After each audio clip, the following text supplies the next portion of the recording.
सारे बंदे क्या कर रहे थे कि बोल रहे थे यूपीएससी ऑफिस में बात कर रहे थे उसमें, जैसे कि फरवरी में होता है, हर साल फरवरी में होता है। तो क्या हो रहा था कि सेकेंड वेव आ गई कोविड की, एंड उसके बाद लग रहा था कि एग्जाम, क्योंकि उस समय ऐसा था कि अक्टूबर में सिविल सर्विस नहीं है। ये सर्विस है, यूपीएससी एक सर्विस है, ये कोई जॉब नहीं है। अगर आपको जॉब करना है तो आप कहीं और जाओ, सर्विस करना है तो आप यहाँ। तो मेरे मन में जो उस समय जो लगा ना, तो बहुत ही मतलब एक तरीके से मेरी वाह यार, मजा आ गया। बहुत ही अच्छा है, मुझे काफी सीख मिला उस कॉल से। हालांकि पोस्टपोन थे कल वालों को देख सकते हैं, इलेक्ट्रॉनिक्स एंड टेलीकम्युनिकेशन इंजीनियरिंग वाले भी ये सब देख सकते हैं।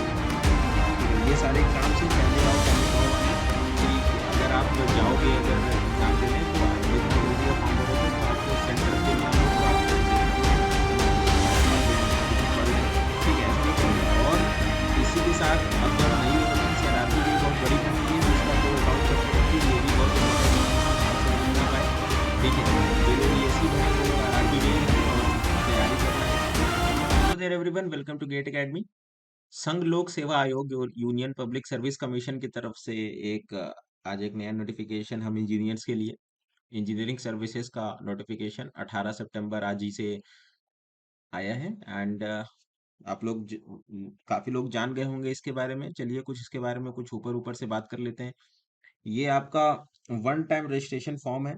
ठीक है, आपको इसका प्रोफाइल आपको देखना होगा वन टाइम। जो लोग फ्रेशर्स हैं, जो लोग कर लिए होंगे, जो यूपीएससी के साथ नए होंगे, और जो लोग नए पास आउट होंगे, वो अगर करना चाह रहे होंगे तो आपको वन टाइम रजिस्ट्रेशन इसमें करना पड़ेगा। ठीक है, उसके बाद आगे देखते हैं कुछ जरूरी दिशा निर्देश आप सबके लिए कुछ हो सकते हैं। हाँ, ये है 18 सितंबर से लेकर 8 अक्टूबर 2024 6 बजे तक। इसका आप लोग बखूबी ध्यान रखोगे। मैं कुछ जूम आउट करके आप सबको दिखा देता हूँ, ताकि आपकी डेट पार ना हो एग्जाम फॉर्म फिल करने की। ठीक है, एंड अगर आपको कुछ भी डाउट्स हो तो आप यहाँ पे जाके कंसर्न कर सकते हैं। एक चीज मैं आपको बताता हूँ, एक बार क्या हुआ, मैं ईएससी 2021 वाला फॉर्म दे रहा था, एंड उस समय कोविड का सेकेंड वेव आया था। एंड वी वेयर बहुत सारे बंदे क्या कर रहे थे कि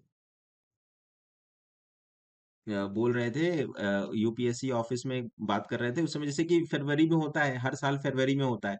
तो क्या हो रहा था कि सेकेंड वेव आ गई कोविड की, एंड उसके बाद लग रहा था कि एग्जाम, क्योंकि उस समय ऐसा था कि अक्टूबर में सिविल सर्विसेज का एग्जाम हो रहा था और इंजीनियरिंग सर्विसेज का कुछ आता पता नहीं था, क्योंकि ठीक है। तो उसके बाद क्या हुआ कि पेपर शायद जून में हुआ था। तो सारे लड़के ट्वीट कर रहे हैं, ये कर रहे हैं, वो कर रहे हैं। एंड मैं भी कर ही रहा था, उसमें कोई दिक्कत वाली बात नहीं थी। एंड वो भी टेलीफोन नंबर पे कॉल किया मैंने, मतलब सर कि क्या हो रहा है, मैं बहुत फ्रस्ट्रेटेड हूँ। मतलब सर, कोई नौकरी आती नहीं है, ऐसा वैसा। एंड आप लोग जो है कोई जॉब निकालते नहीं सर, इतनी कम पोस्ट है, उस पर भी आप लोग नहीं पोस्टपोन कर सकते हो सर, इसमें तो बच्चे कम ही है, पोस्टपोन कर दे तो हमारे पास ज्यादा टाइम बच जाता, क्योंकि हर घर में कॉन्डोलेंसेस हो रखे थे। मेरे दादाजी खुद एक्सपायर हो गए थे सेकेंड वेव में। तो मैंने जब कॉल किया, तो भाई वहां का जो कॉल सेंटर वाले जो भी एग्जीक्यूटिव होंगे, वो उन्होंने फोन उठाया, बोला कि ये कोई जॉब नहीं है, ये ये सर्विस है। यूपीएससी एक सर्विस है, ये कोई जॉब नहीं है। अगर आपको जॉब करना है तो आप कहीं और जाओ, अगर सर्विस करना है तो आप यहाँ आओ। तो मेरे मन में जो उस समय जो लगा ना, तो बहुत ही मतलब एक तरीके से बोले कि यार वाह यार, मजा आ गया। बहुत ही अच्छा एटीट्यूड था, मुझे काफी सीख मिला उस कॉल से। हालांकि पोस्टपोन फिर नहीं हुआ, 18 जून के आसपास ही एग्जाम हुआ। तो आप लोग इस चक्कर में मत रहिएगा, बहुत टाइमली एग्जाम होता है, काफी प्रतिष्ठित सेवा है ये। एंड उसके बाद आप कॉल करोगे, ये सब आप देख लोगे, ये सब क्या क्या जो जो प्रिकॉर्ड है, सिविल इंजीनियरिंग है, मैकेनिकल इंजीनियरिंग है, इलेक्ट्रिकल इंजीनियरिंग है, electronics and telecommunication communication engineering है। ठीक है, 7 vacancies for locomotive disability. Total vacancy कितनी है? 232। And 12 vacancies for PWBD. ठीक है, 232 वैकेंसी है, इसका आप लोग ध्यान रखिए। ठीक है, and 5 vacancies for hard ending. Again vacancy कम है यार। आइए देखते हैं क्या क्या वैकेंसी है। सिविल इंजीनियरिंग में सेंट्रल इंजीनियरिंग सर्विसेज है, सेंट्रल इंजीनियरिंग सर्विसेज रोड्स है, सर्वे ऑफ इंडिया है, AEE है, बॉर्डर BRES, IDES है, IDSE है, AEE है, सर्वेयर कैडर, ISDE है, and central water engineering group. Again kind of disappointment, we don't have IRMS वाली vacancy नहीं है, रेलवे वाली एंड सीपीडब्ल्यूडी नहीं है। लोग सोच रहे थे कि काफी कुछ की यहाँ पे आईआरएमएस और सीपीडब्ल्यूडी नहीं है, तो ये थोड़ा सा डिसअपॉइंटमेंट वाली बात है। बाकी मैकेनिकल इंजीनियर्स के लिए भी आप लोग ये सब देख लो, इलेक्ट्रिकल वाले भी देख सकते हो and electronics and telecommunication engineering वाले भी ये सब देख सकते हो आप। ठीक है, ये सारे एग्जाम्स हैं, पहले आओ पहले पाओ वाली। ठीक है, अगर आप जाओगे अगर एग्जाम देने तो जितना जल्दी आप फॉर्म भरोगे तो आपको सेंटर फिल ना हो तो आपको वो देखना पड़ेगा, है ना, कुछ ऐसा है। तो आप लोग नोटिफिकेशन पढ़ लेना एंड कोई दिक्कत वाली बात नहीं है इसमें। तो अभी वैकेंसी का बाइफरकेशन भी आएगा थोड़े समय बाद, तो इसको आप लोग अकाउंट करके रख लेना। एंड आपको जो भी है, जैसे कि एक मैं बहुत जरूरी बात बताना चाहूंगा कि कुछ लोग जो नए होते हैं उनको बच्चों को पता नहीं होता, जैसे कि अगर आप सेंट्रल गवर्नमेंट की वैकेंसी के लिए अप्लाई कर रहे हैं, सेंट्रल गवर्नमेंट की वैकेंसी के लिए आप अप्लाई कर रहे हैं तो आपके पास सेंट्रल का ओबीसी सर्टिफिकेट होना चाहिए। अगर आप स्टेट का वैकेंसी के लिए अप्लाई कर रहे हैं, सपोज आप स्टेट की एई की वैकेंसी फॉर्म दे रहे हो, स्टेट की जेई के फॉर्म दे रहे हो, तो वहां पे आपको स्टेट की ओबीसी सर्टिफिकेट आपको फिल करनी होगी। तो इतना आप लोग समझदार हैं और गलती ना करिएगा। इस कोई लोग होता है कि स्टेट वाली वैकेंसी सेंट्रल में चिपका देते हैं और सेंट्रल वाली वैकेंसी स्टेट में चिपका देते हैं, तो ऐसा नहीं चलेगा। ठीक है, ऐसा नहीं चलेगा। और इसी के साथ अब जब नई है वैकेंसी, आरआरबी जेई बहुत बड़ी भर्ती है, तो इसको आप लोग अकाउंट करके रखिए, ये भी बहुत इंपॉर्टेंट वैकेंसी, हाथ से जाने ना पाए। ठीक है, जो लोग ईएससी भरे वो लोग आरआरबी जेई भरे, और तैयारी करना है तो हमारे पास 777 का कोर्स है, वो आप लोग जाके ले सकते हो। कोई इसमें दो राय नहीं होनी चाहिए आप सबको। सीबीटी 1 सीबीटी 2 बहुत कवर्ड है, बहुत अफोर्डेबल प्राइस में, सारा कुछ यहाँ पे कवर्ड है। आगे हम और भी सेशन पे आएंगे कि इसमें क्या क्या है। ठीक है, चलिए फिर मिलते हैं अगले सेशन में, तब तक के लिए thank you. Hello there everyone, welcome to GATE academy. और before going into the topics, we will be discussing some important things with you all guys. हमारे पास आरआरबी जेई का CBT 1 प्लस CBT 2 आप देख सकते हो स्क्रीन पे, 777 का है ना। जो भी अगर आपको टेक्निकल का सारे सब्जेक्ट्स एंड आपके एप्टीट्यूड हो गए, रीजनिंग हो गए, जो भी आपके जनरल अवेयरनेस, जनरल साइंस हो गए, उनका सारा डिटेल लेक्चर इस कोर्स में है और बहुत ही चीप प्राइस में है। जो लोग CBT 1 की तैयारी करना चाहते हैं, केवल जिनका टेक्निकल हो रखा है, ठीक है, जैसे आपका टेक्निकल हो रखा है, आपने पहले से तैयारी कर रखी है, तो उसके लिए आपको ऐसा थोड़ी है ना कि आप फिर से CBT 2 का ही पैसा दो। तो आप CBT 1 में आप जाके इनरोल हो सकते हो, 499 का है, इसमें जीएसटी इंक्लूसिव है। ठीक है, 499 और 777 के अलावा आपको कुछ भी पैसे नहीं खर्च करने हैं। और काफी उम्दा कोर्स है, काफी बच्चे लेकर इससे लाभान्वित हैं। और आपको भी ये काम करना चाहिए कि अगर आप आरआरबी जेई के लिए सच में बहुत सीरियस हो, तो देखिए 22 लाख फॉर्म भरे गए हैं। ठीक है, 22 से 23 लाख ऐसा कुछ डेटा है। अगर 23 लाख में क्या सभी सीरियस हैं? नहीं, सभी सीरियस नहीं है। सीरियस वो है जो एक डेडिकेटेड कोर्स के साथ ही पढ़ाई करेगा और एक कोई एक अच्छी कोचिंग के साथ नाम जोड़ेगा, और उसके बाद या फिर खुद से ही सेल्फ स्टडी एट सेलेक्टेड और एक जो होता नहीं है स्टैंडर्ड सेट ऑफ लेक्चर्स देखेगा या स्टैंडर्ड सेट ऑफ नोट्स से पढ़ेगा, तो सिलेक्शन वहीं से होता है। ये यूट्यूब में इधर उधर बफर करने से, इधर उधर जंप आउट करने से कभी भी सिलेक्शन नहीं होगा। इस बात को आप लोग जानते होंगे अच्छे से, और नहीं जानते तो समझ लीजिए। तो CBT 2 में हमारे पास सारे टेक्निकल सब्जेक्ट्स हैं, सिविल, इलेक्ट्रिकल, मैकेनिकल, है ना। सारा सारा सब्जेक्ट का बहुत ब्रीफली कवर्ड है, बहुत सारे लेक्चर्स हैं। आपको जो देखना है, हमारे पास दो सेक्शन है, एक प्रेफर्ड सेक्शन है, एक सेकंड ऑप्शन है। तो प्रेफर्ड सेक्शन में ऐसा है कि हमारे पास जो बच्चों को ज्यादा प्रेफर्ड है, जो बच्चों को ज्यादा समझ में आया, वैसे भी लेक्चर्स हैं। और कुछ जो सेकंड ऑप्शन है वो भी प्रेफर कर सकते हैं। रीजनिंग की सारी डिटेल क्लास अवेलेबल है हमारे पास, और समय समय पर करंट अफेयर्स भी हम अपडेट करते रहें। ठीक है, तो अभी 7900 पोस्ट है। आई होप कि ये 3000 पोस्ट और बढ़ने वाली है, जहां तक मेरी खबर है। तो इस चीज को अकाउंट करते हुए चलिए आगे बढ़ते हैं। हमारे पास गेट 2025 का भी एक काफी अच्छा कोर्स है, गेट 2026 का भी आप देख सकते हो, 4444 का कोर्स है। और गेट 2027 का भी कोर्स है, 6666। गेट 2025 का हमारे पास 2222 में है। तो जो बच्चे अगर बहुत ही चीप प्राइस में और बहुत ही अच्छे से तैयारी, बहुत ही क्वालिटेटिव प्रिपरेशन करना चाहते हैं, तो गेट एकेडमी के साथ आप ये कोर्स एनरोल करें और अपनी तैयारी को एक बहुत अच्छी धार दें। एंड आई होप कि अगले साल आप अच्छे से एक सिलेक्शन लेके आए और 2025 आपके लिए सफलता का वर्ष हो, और 2024 जो लोग एसएससी जेई CBT 2 का दे रहे होंगे तो उनके लिए 2024 के एंड तक रिजल्ट आने की पूरी पूरी संभावना है।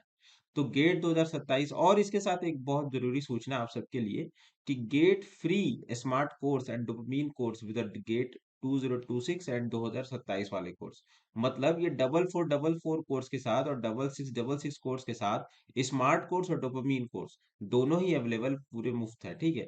तो आप इसको जाके एनरोल कर सकते हो। आप जाके हमारे ऐप बाई आउट कर सकते हो, ऐप चेक कर सकते हो, वहां पे आप जाके देख सकते हो। Even you can go to our website, और डिस्क्रिप्शन लिंक में सारा कुछ अवेलेबल है, तो आप जाके रेफर कर सकते हो। इसके साथ ही आरआरबी जेई और एसएससी जेई का 777 में हमारे पास कोर्स अवेलेबल है for those who are preparing for SSC JE 2025, right. तो आपको अच्छे से आप तैयारी करो, बहुत अच्छा समय है वैकेंसी का, है ना। आपको हर चीज आने वाली है। कैंपस रिक्रूटमेंट ट्रेनिंग 777 रुपीज में, अगर आप फाइनल ईयर कैंडिडेट हैं, ठीक है, अगर आप फाइनल ईयर कैंडिडेट हो एंड आपको करनी है कैंपस की तैयारी, कंपनी आ रही होंगी कुछ, प्राइवेट कंपनीज आ रही होंगी या फिर कोई भी कंपनी आ रही होंगी, ठीक है, तो आप जाके इवन एमटेक वाले भी कुछ लोग एनरोल हो सकते हैं इसमें। एमटेक वाले को, ये सब जो एमटेक कर रहे होंगे और उनके पास अगर कैंपस रिक्रूटमेंट ट्रेनिंग करना हो, उन्हें क्या क्या कैसे कैसे चीजें प्रोसीजर्स फॉलो होते हैं, क्या क्या चीजें बोलनी होती है, तो ये सारा चीज इस कैंपस रिक्रूटमेंट ट्रेनिंग में है, मात्र 777 रुपीज में। All state AE and JE इस साल और अगले साल एई और जेई वैकेंसीज की बहुत भरमार है, and you are very lucky to have in this year. समझे, बहुत लकी हैं आप कि आपके सामने ये वैकेंसी आ रही है। अदरवाइज अभी तो 2-3 सालों से कोविड आया और ये सब आया, तो ज्यादा वैकेंसी कुछ आई नहीं, बट अब देखिए आरपीएससी एई हमारे पास, यूपीपीएससी एई की भी खबर आ रही है कि सितंबर अक्टूबर में आ जाएगा, ठीक है। एंड उसके बाद अभी एमपीपीएससी एई की बात हो रही, बीपीएससी एई का कुछ प्राइवेटाइजेशन वाला कल्चर चल रहा है, बट आई होप कि उसका भी निर्णय हो जाएगा कि मे बी सरकार कुछ डिसीजन ले इंजीनियरों के पक्ष में। तो ये सब सारा चीज आप लोग देख सकते हो। तो कहने का मतलब ये है कि स्टेट का एई का वैकेंसी बहुत ज्यादा प्रीसियस, और मतलब डायरेक्ट आपको एसडीओ की पोस्ट मिलती है, जो रोले वाली जॉब होती है, तो वो बहुत जरूरी है। और ऐसा नहीं है कि जब नोटिफिकेशन आएगा तभी तैयारी करेंगे, तो समझ लीजिए कि ऐसे लोगों का कभी सिलेक्शन नहीं होता है। इतना तो मेरा पास्ट एक्सपीरियंस है कि जैसे वैकेंट नोटिफिकेशन आएगा और वैसे ही तैयारी करेंगे, तो नो एज, आपको कोई एज नहीं मिलता है, ठीक है। एंड आप बहुत परेशान हो जाओगे, 3 महीने में एग्जाम ले लेगा। सरकार का चीजें हैं निर्धारण, उनका अलग तरीके से होता है, तो आप जानते होंगे सबकी 3 महीना लेगा कभी एग्जाम, कभी अभी अभी बीपीएससी यही वाला आया, आई थिंक जुलाई में आया, सितंबर में एग्जाम ले रहा था। अब मान लीजिए सितंबर में एग्जाम ले लेता, मे बी अभी तो नवंबर में पोस्टपोन कर दिया, ठीक है। अगर नवंबर में पोस्टपोन कर दिया, नहीं करता तो सितंबर में ही होता। और अगर नोटिफिकेशन के चक्कर में बैठे रहते तब तो फिर भाई फॉर्म तो भर नहीं पाते ना।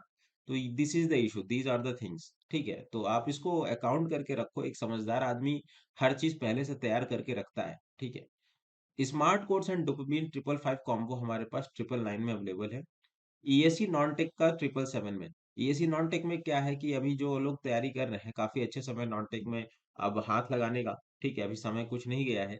एंड जो भी कर रहे होंगे एंड कर रहे हैं, मतलब नॉन टेक तो आपको स्टार्ट कर देना चाहिए 2-3 महीने पहले, ठीक है। अगर नॉनटेक को आप उधार देना चाहते हैं, कई चीजें नहीं समझ में आती, इंजीनियरिंग ड्राइंग हो गया, एप्टीट्यूड हो गया, मटेरियल साइंस हो गया, ठीक है, प्रोजेक्ट प्रोजेक्ट मैनेजमेंट हो गया, तो ये सारा चीज अगर आपको रिवाइज करना है, तो इतने सस्ते कॉम्बो में एक तरीके से रिवाइज हो जाएगा। आप वीडियो 1.5x और 2x में देखोगे तो सारा कुछ रिवाइज हो जाएगा, काफी अच्छे से रिवाइज हो जाएगा। गेट सब्जेक्ट वाइज कॉम्बो हमारे पास अवेलेबल है ना। अगर आपको सब्जेक्ट वाइज कुछ सब्जेक्ट्स आपने कर रखे हैं, जैसे सॉइल कर रखा है, आपने एफएम कर रखा है, then what is the need of buying for purchasing the course for soil and FM, isn't it logical, है ना। तो इसी के लिए सब्जेक्ट वाइज कॉम्बो भी हमारे पास अवेलेबल है। आप जाइए हमारे वहां पे कॉन्टैक्ट नंबर बात करिए, नहीं तो वेबसाइट पे जाओ, ठीक है, वहां पे आपको सारा चीज पता चलेगा। चलिए आइए देखते हैं आगे आपके पास और क्या क्या है, ठीक है। आप देख सकते हो गेट अकेडमी आपके लिए क्या क्या कर रहा है। तो ऑनलाइन टेस्ट सीरीज है, डिटेल्स है ना, फॉर ये फॉर 2025 के लिए। अब तो गेट में टेस्ट सीरीज लगाने का समय है, अभी नहीं लगाओगे तो कब लगाओगे। सब्जेक्ट वाइज टेस्ट है, basic level subject wise test है, advance level, multiple subject test है, चैप्टर वाइज टेस्ट है, फुल लेंथ मॉक टेस्ट है। हर एक टेस्ट को गेट एग्जाम को अगर आपको अच्छे रैंक के साथ निकालना है, अच्छे आईआईटी से एमटेक करना है, अच्छे एनआईटी से एमटेक करना है, तो आपको आपकी प्रिपरेशन को आपको टेस्ट से देना होगा। बिना टेस्ट दिए ये बात आप जान लीजिए कि आपका सिलेक्शन नहीं हो रहा है। इस बात को आप बहुत अच्छे समझिए कि बिना टेस्ट सीरीज में हाथ लगाए और 3-4 कोचिंग से, एक कोचिंग का क्या होता है, अगर आप एक ही कोचिंग का लोगे तो उसमें पैटर्न एक ही रहता है उन सबका, कि वो लोग एक बड़े चंक से क्वेश्चन लेते हैं और वहीं से वो लोग करते हैं। ऐसे ही आपको 3-4 कोचिंग का टेस्ट सीरीज लेना चाहिए बच्चों। ठीक है, बिना आपको वैलिड एक्सपीरियंस होने बिना नहीं होगा, तो आप कैसे हैंडल करोगे? तो वो सब सारा चीज आपको ये टेस्ट सीरीज ही एज देगी। तो बिना टेस्ट सीरीज के तो आप बैठ के अगर जाओ, अगर बैठोगे एग्जाम में, तो I don't think that, sorry to say, but I don't think that कि आप रैंक ले आ पाओगे। अच्छी क्वालिफाइंग नंबर आ सकते हैं, बट रैंक अच्छी तभी आएगी जब 3-4 टेस्ट से गो थ्रू हो। राइट, तो ये सब आपको अकाउंट करना है। Subject wise test basic level 10 test है, आप देख सकते हो। Subject wise test advance level 10 test है। मल्टीपल सब्जेक्ट टेस्ट है 10 टेस्ट है। चैप्टर वाइज टेस्ट है 100 test. Chapter wise test 100 test, please note it. Full length mock GATE पूरा है 10 टेस्ट, है ना, तो इसको आप अकाउंट करके रखो। इसके साथ गेट सिविल की पीवाईक्यू की ई बुक भी अवेलेबल है हमारे पास, तो प्राइस है 222 में। ठीक है, और प्लस जीएसटी इसमें अलग से। गूगल ई बुक का डिस्क्रिप्शन लिंक में है। तो इसमें आप देख सकते हो कि engineering mathematics, strength of material, RCC and structure and pre stress concrete, structural analysis, general aptitude, design of steel structure, geometrics engineering, construction materials and management and engineering mechanics, ये सारा कुछ यहाँ पे अवेलेबल है इस पीवाईक्यू की volume book में। ठीक है, और आप देख सकते हो कि 38 ईयर्स का, ये बहुत बड़ी बात है, नॉर्मली इसको लोग प्रोवाइड नहीं करते। 38 ईयर्स का जो ये यहाँ पे है ना चंक, ये बहुत जरूरी है कि आपको वेरिड एक्सपीरियंस से गो थ्रू होना पड़ेगा। बिकॉज आप, मैं मानता हूँ कि अगर आप टेस्ट सीरीज लगाओगे और पीआईक्यू लगाओगे, आप, अगर आप उसको, मतलब क्या कहूंगा मैं, रटना तो नहीं चाहिए, बट इतना आप गो थ्रू हो जाओगे अगर, कि आप टेस्ट सीरीज और पीवाईक्यू अच्छे से कर रहे हो, तो आपके 50 नंबर तो कहीं नहीं गए। अगर आप केवल पीवाईक्यू कर रहे हो ढंग से, and you are mugging up all the formulas, देन 30 नंबर तो आपके कहीं नहीं गए। ठीक है, तो इसको भी एक आप अकाउंट करके रख सकते हो। गेट सिविल पीवाईक्यू वॉल्यूम 2 है ना, तो यहाँ भी 38 ईयर्स का है। इसकी भी प्राइस 222 है। इसमें क्या क्या है वॉल्यूम 2 में? जियो टेक्निकल इंजीनियरिंग है, फ्लूइड मैकेनिक्स है, ट्रांसपोर्टेशन इंजीनियरिंग है, इन्वायरमेंटल इंजीनियरिंग है, इंजीनियरिंग हाइड्रोलॉजी है, इरिगेशन इंजीनियरिंग है। तो ये सारा चीजें आप देख सकते हो कि 800 पेजेस में लगभग अवेलेबल है। तो कहने का मतलब यही है कि काफी अच्छा सब डिजाइन है। 38 ईयर्स में टॉपिक वाइज सब कुछ दिया हुआ है, आप देख सकते हो। टॉपिक वाइज प्रीवियस 38 ईयर्स, तो यू कांट इसको टेक आप लाइटली नहीं ले सकते, काफी क्वालिटेटिव कंटेंट है।